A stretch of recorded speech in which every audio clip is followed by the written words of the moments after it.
साथियों, आज हम स्प्लाइसिंग करना सीखेंगे। स्प्लाइसिंग करने के लिए क्या क्या सावधानी की ज़रूरत होती है और इसको करने के तरीके क्या हैं, इसको करते समय हमें किन किन बातों का ध्यान रखना चाहिए, ये सारी चर्चा हम इस वीडियो में करेंगे। तो चलिए चलते हैं, स्प्लाइसिंग करते हुए देखते हैं। सबसे पहले हम दो केबल को सफाई के साथ उसको प्रिपेयर करते हैं, छीलते हैं। जो कोर और कोडिंग की हुई होती है उसको क्लीन करते हैं। जो ट्यूब होता है उसके अंदर उसको बाहर करते हैं। सारे ट्यूब को अलग अलग कर देते हैं। दोनों ही फाइबर को बारी बारी से क्लीन करके उसको हम क्लोजर के अंदर डालते हैं।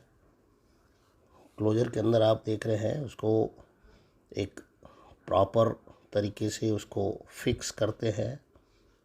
उसके बाद हर ट्यूब को अलग अलग ट्रे पे उसको डाल करके केबल टाई से उसको फिक्स करते हैं, ताकि किसी भी हाल में वह अपनी जगह से हट ना पाए।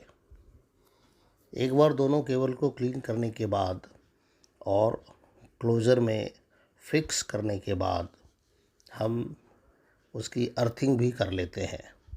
दोनों इंडिविजुअल फाइबर को अर्थिंग करते ही हैं, साथ में दोनों फाइबर के बीच में भी हम एक अर्थ डालते हैं। ये नीली वाली वायर आप देख सकते हैं, जिससे इनको अर्थ किया गया है। साथ ही हमें इस बात का ध्यान रखना है कि जो ट्यूब हैं वह पूरी तरह से क्लीन हो। पूरी तरह से क्लीन करने के बाद हम 1 बाय 1 फाइबर को लेते हैं, और चूँकि ये 48 फाइबर का जॉइंट है तो इसमें 6 ट्यूब है, हर ट्यूब में 8 फाइबर है। तो हर ट्यूब को बारी बारी से हम ट्रे के ऊपर रख कर उसको केबल टाई की मदद से टाई कर देते हैं, फिक्स कर देते हैं।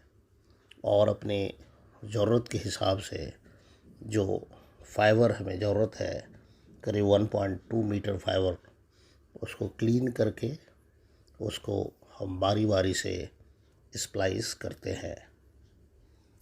इस वीडियो में आप देख सकते हैं कि किस तरीके से हम एक एक फाइबर को लेते हैं, उसे क्लीन करते हैं, कट करते हैं।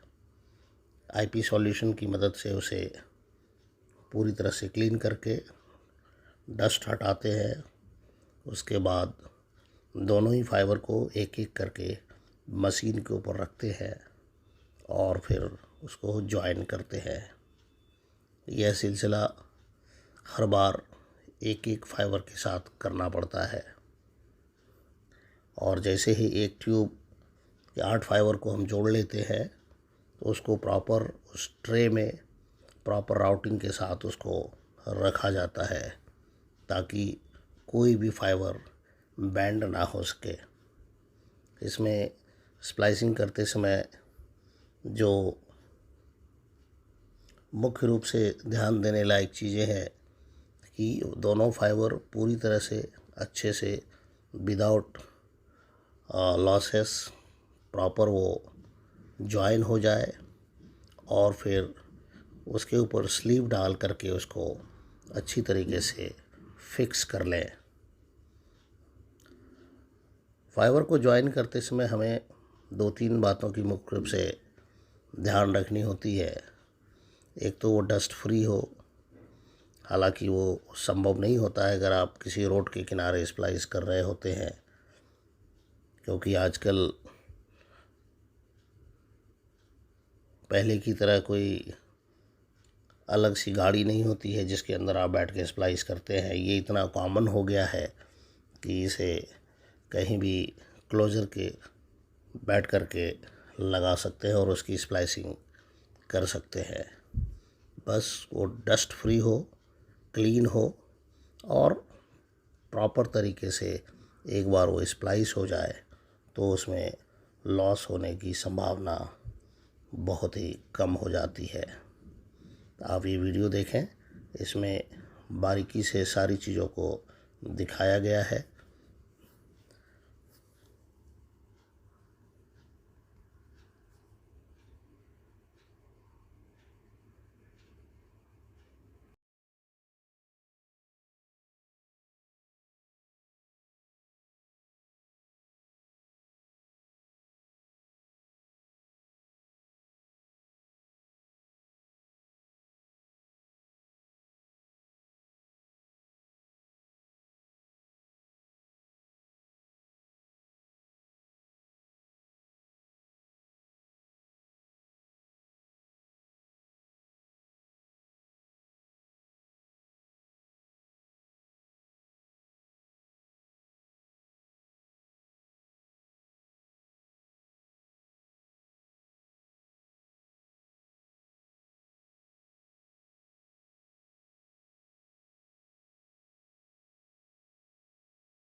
अभी तक 5 ट्यूब को जोड़ लिया गया है।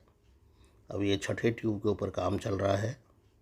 इसको भी हम बारी बारी से एक एक फाइबर को क्लीन करेंगे, कट करेंगे और दोनों सिरा को आपस में मशीन पे रखेंगे और स्प्लाइस हो जाने के बाद उसको स्लीप के साथ गर्म कर देंगे।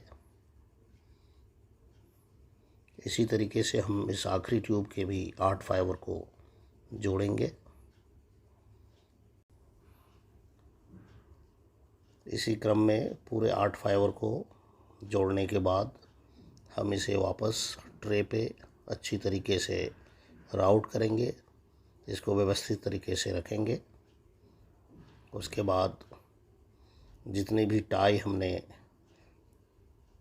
ट्यूब को जोड़ने में रखा है उसको प्रॉपर तरीके से काटेंगे और पूरे 6 के 6 ट्रे को व्यवस्थित बेल्ट से बांधेंगे ताकि कोई भी ट्रे इधर उधर ना हो, इसकी स्थिति ख़राब ना हो, क्योंकि पूरे 6 के 6 ट्रे एक होल्डर से जुड़ा हुआ है और वो इस तरीके से पोजीशन किया हुआ है कि वो एक दूसरे पे ओवरलैप हो और एक दूसरी ट्यूब के ऊपर जो एक दूसरे ट्रे के ऊपर जो फाइबर है वो आपस में ना सटे। इसके लिए इसके ऊपर एक प्लास्टिक की शीट भी डाली जाती है।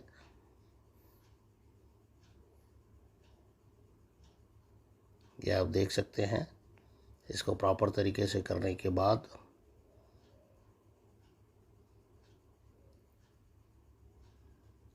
इसे हम